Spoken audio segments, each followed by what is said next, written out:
नमस्कार, नीलम फॅशन क्रिएशनमध्ये तुम्हा सर्वांचं खूप खूप स्वागत आहे। आज मी तुम्हाला 36 साईजच्या 4 टक्स ब्लाऊजचं कटिंग सांगणार आहे। ते एकदम परफेक्ट असणार आहे। तुमचा 4 टक्स ब्लाऊज जो आहे तो कुठेही चपटा वगैरे होणार नाही। एकदम छान असा पफ येणार आहे, जेणेकरून तुमचं ब्लाऊज जे आहे ते अंगामध्ये परफेक्ट बसेल। तर इथे पहा, मी बॅक पार्ट आधी कट करून घेणार आहे। फ्रंट पार्टमध्ये काय असतं, एक्स्ट्रा आपलं कटिंग असतं, एक्स्ट्रा वाढवावं लागतं, म्हणून आपल्याला पुढचा भाग आणि पाठीमागचा भाग जो आहे तो सेपरेट कटिंग करावा लागतो। तर इथे मी पहा बॅक पार्टसाठी एक पेपर कट करून घेतलेला आहे। ब्लाऊजची उंची आहे 14.5, तर 15.5 इंचावरती मी या पद्धतीने पहा पेपर उंचीला कट करून घेतलेला आहे। अगदी पॉइंट टू पॉइंट सांगणार आहे, जेणेकरून तुमचा ब्लाऊज जो आहे तो कुठेही कमी जास्त वगैरे अजिबात होणार नाही। तर त्यासाठी तुम्ही व्हिडिओ कुठेही स्किप करू नका, शेवटपर्यंत पहा। आणि ही जी पद्धत आहे पहा आपली एकदम सोपी, आणि पहा जसे प्रोफेशनल टेलर कसे कटिंग करतात त्या पद्धतीने आपली कटिंग असणार आहे। तर उंची घेतलेली आहे आपण। आता शोल्डर घेऊया 5.5 इंच। अजून एकदा मी 5.5 इंचावरती मी असंच मार्किंग केलं। मुंडा घेते मी 6, आणि इथं हे असं मार्किंग करून घेतलं। मुंड्याची उंची झाली आपली 6 इंच। आता इथे पहा छातीचा चौथा भाग किती येतो हे टाकायचं। छातीचा चौथा भाग आहे 9, आणि त्याच्या पुढे हे आपलं 1.5 इंच शिलाई मार्जिन। इथं कमरेचा चौथा भाग करायचा। कंबर आहे आपली 30, त्याचा चौथा भाग होतो 7.5 इंच। तर त्यामध्ये मी 1 इंच टक्ससाठी मिक्स करून 8.5 इंचावर असं मार्किंग केलेलं आहे। पुढे हे 1.5 इंच शिलाई मार्जिन, आणि हे जोडून घेऊया। एकदम आपली छान आणि सोपी पद्धत आहे, आणि खूप अवघड ही नाही। आणि पफ सुद्धा पहा एकदम छान येतो, आणि एकदम परफेक्ट असा फिटिंगला चेस्टमध्ये एवढा छान बसतो। तुम्ही एकदा नक्की ट्राय करा। पाठीमागचा मुंडा आहे तर मी 1.25 इंचावरती घेतलं पहा। पाठीमागच्या मुंड्याला आपण आकार देतो 1.25 इंचावर। आता हा मुंडा जो आहे त्याचा मध्य करायचा 3, इथे अर्धा ते पाऊण इंच घ्यायचं, आणि इथे अर्धा इंच आपण डाऊन करायचं आहे। मुंड्याला आकार देऊन घेऊया।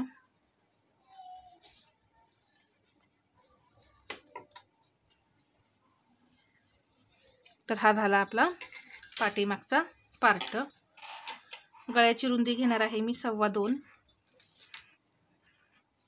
आता इथे मला ही पट्टी जी आहे खालची 3 इंचाची हवी आहे, तर इथे मी असं 3.5 इंचावरती मार्किंग करून घेणार, आणि इथं असं 3 इंचावरती मार्किंग करून घेतलेलं आहे।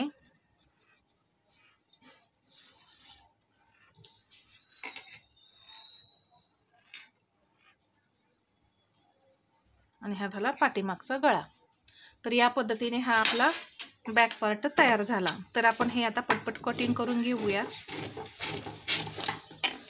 जसं आपण बॅक पार्ट नेहमी कटिंग करतो त्याच पद्धतीने पहा मी इथे बॅक पार्ट जो आहे तो कटिंग करून घेतलेला आहे। आता इथं मी फ्रंट पार्टसाठी सेपरेट पेपर घेतलेला आहे पहा या पद्धतीनं। तर उंचीला सेमच घ्यायचं आहे, जसं उंची प्लस आपण 1 इंच केलेलं त्याच पद्धतीने घ्यायचं आहे। या कटिंगमध्ये पहा काय होणार आहे, क्रॉसपट्टी जी आहे ती आपण सेपरेट काढणार आहे, म्हणजे इथे आपली क्रॉसपट्टी निघणार नाही। त्यासाठी पहा आपण जेवढी उंची घेतलेली आहे तेवढीच उंची इथं घ्यायची आहे।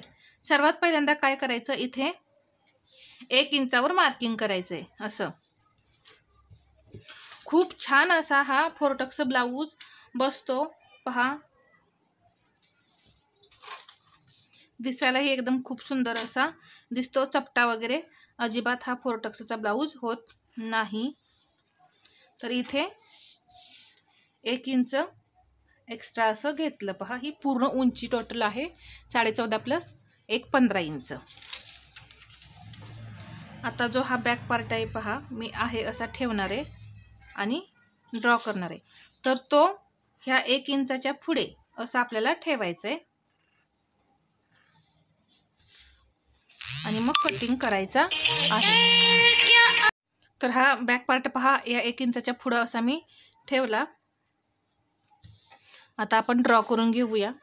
तर अगदी व्यवस्थित असा आधी ठेवून घ्यायचा आहे या पद्धतीने। आणि पहा मी हा जो पाठीमागचा भाग आहे आपला, तो मी आहे असा आता इथं आखून घेते।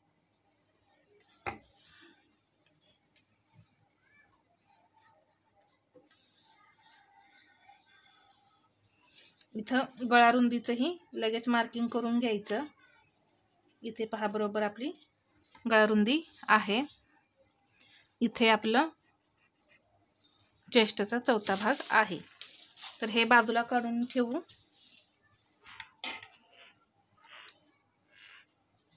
शोल्डर चेक करायचं परत एकदा, कारण पहा थोडंसं इकडं तिकडं हलतं, त्यामुळे जरा असं कमी जास्त होतं। म्हणून पहा आपल्याला या पद्धतीने परत असे मार्किंग करून घ्यायचं आहे। आता मुंडा आपला आहे 6, तर तो सुद्धा परत आपण असं मार्किंग करून घेतलं आणि एक लाईन ओढून घेऊ अशी।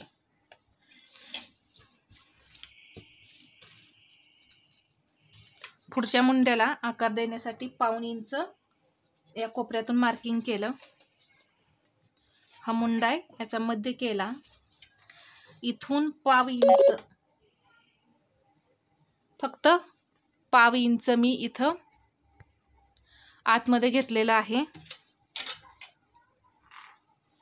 अशी एक तिरकी लाईन ओढून हा आकार फक्त आपल्याला मिळवायचा आहे। तर हे झाला आपला पुढचा मुंडा। तर हा आकार जो आहे तो असा नेऊन थोडा यात मिळवायचा, म्हणजे आपलं फिटिंग वर खाली होत नाही। पुढचा गळा आहे 6, 6.5 इंचावरती मी मार्किंग करणार आहे। पहा इथं आपण गळ्याची रुंदी घेतलेलीच आहे पहिली।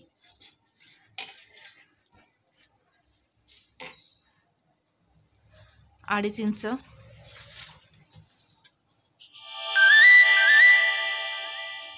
एक बॉक्स तयार केलेला आहे आणि इथे मी गळ्याला गोल आकार दिला।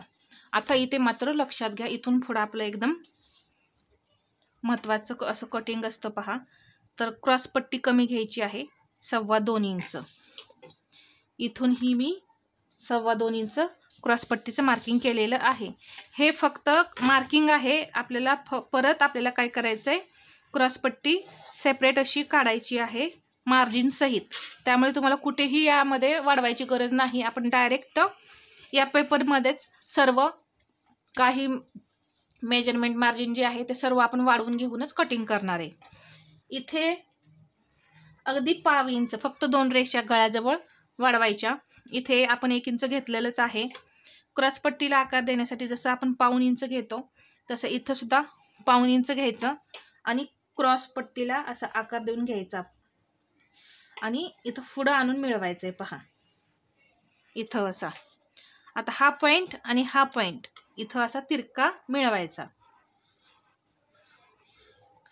असं पुढं वाढवल्यामुळे काय होतं, हा जो पार्ट आहे आपला इथे टक्स दिल्यानंतर इथं टक्स दिल्यानंतर तिरका होत नाही, असं आतमध्ये जात नाही, एकदम असा स्ट्रेट असा राहतो। तर त्यासाठी पुढं आपल्याला मार्जिन घ्यायचं आहे।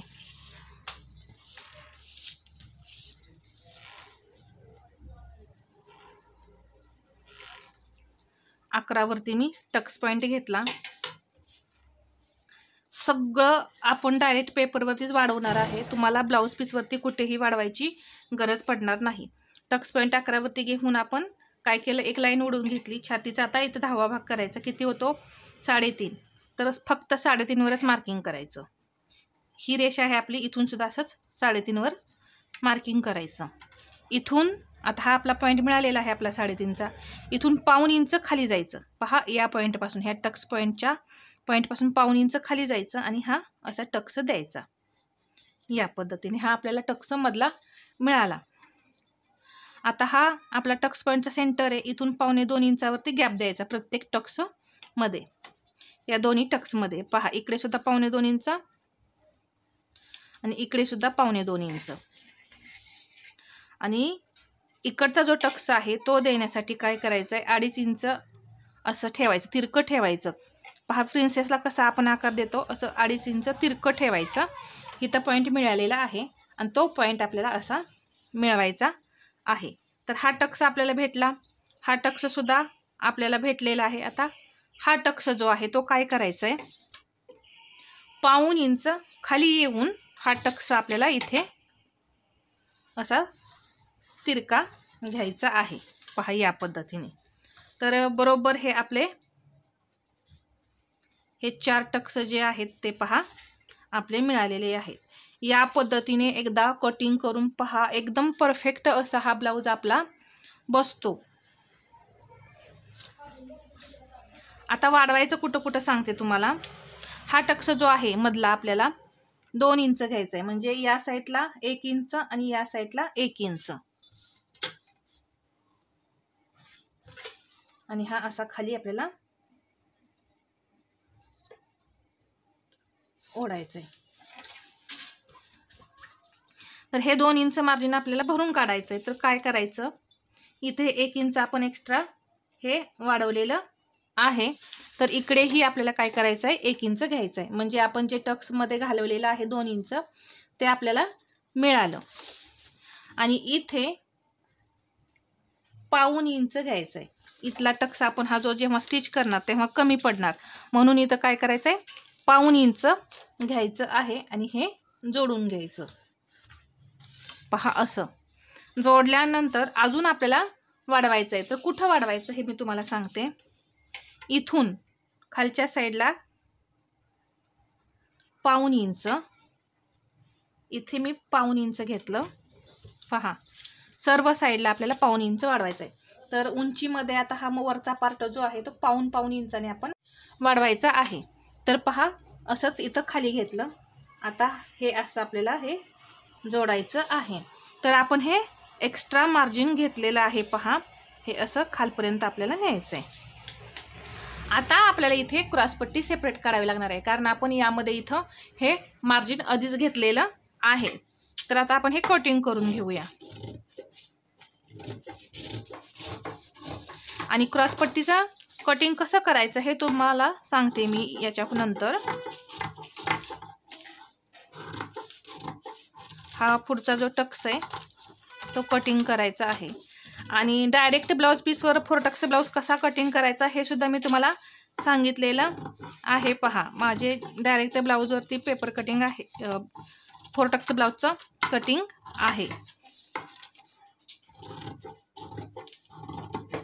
या पद्धतीने. आता हा टक्स इथे आहे, एक नॉच देऊन घ्यायचा. हा इथे सेंटरला आहे, याचा एक नॉच देऊन घ्यायचा. हा इथे आहे आणि हा इथे. आणि हा टक्स टोटल आपण 1.5 इंच द्यायचा आहे. हा टोटल इथं 1.5 इंच भरला पाहिजे. हा 1.5 इंच, अर्धा इंच जातो. हा सुद्धा 1.5 इंच, अर्धा इंच जातो. आणि इथे मी हा टक्स तुम्हाला सांगितलेलेच आहे, 1 आणि 1 2 इंचाने हा टक्स आपल्याला द्यायचा आहे. तर हा झाला आपला वरचा पार्ट. क्रॉसपट्टी कटिंग कशी करायची हे मी तुम्हाला सांगते. तर इथे हा बॅक पार्ट घ्यायचा. हे किती आहे चेक करून घ्यायचं आधी. हे आपलं किती आहे टोटल, 10.25 इंच आहे. तर आपण इथं सुद्धा 10.25 इंचच घ्यायचं.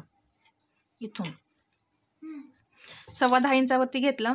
मग अशी आपण किती वरती घेतलेलं क्रॉसपट्टीचं मार्किंग 2.25 इंच घेतलेलं. तर त्यामध्ये आपल्याला अर्धा इंच मिक्स करायचं आहे शिलाई मार्जिन म्हणून, आणि घ्यायचं आहे 2.25 इंच, 2.7 असं 2.25 इंचावरती शिलाई मार्जिन मिक्स करून घ्यायचं. अर्धा इंच शिलाई मार्जिन मिक्स करायचं.